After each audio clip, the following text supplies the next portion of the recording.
I am ready. Serbisyong totoo ng GMA News. Bahagyan ng lumalakas ang hangin amihan na muling nakakapekto sa extreme northern Luzon ayon sa Pag-asa. Pero sa ngayon, easterlies pa rin ang umiiral sa malaking bahagi ng Luzon at Visayas. At sa forecast wind map ng Weather Central, sa darating na weekend pa inaasahang maapektuhan ng hangin amihan ang Metro Manila. Kaya naman mamayang hapon, asahan ng hanggang 34 degrees Celsius na damang init sa Metro Manila.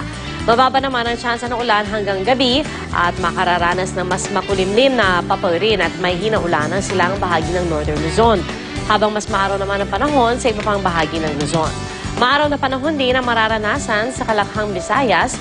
Mas malaki naman ang tsansa ng may hinaulan at thunderstorm sa buong Mindanao. Para sa ibang detalye, bisitahin ang GMA Weather webpage o i-like at i-follow sa Facebook at Twitter. Ito ang GMA Weather, I am ready, serbisyong totoo ng GMA News.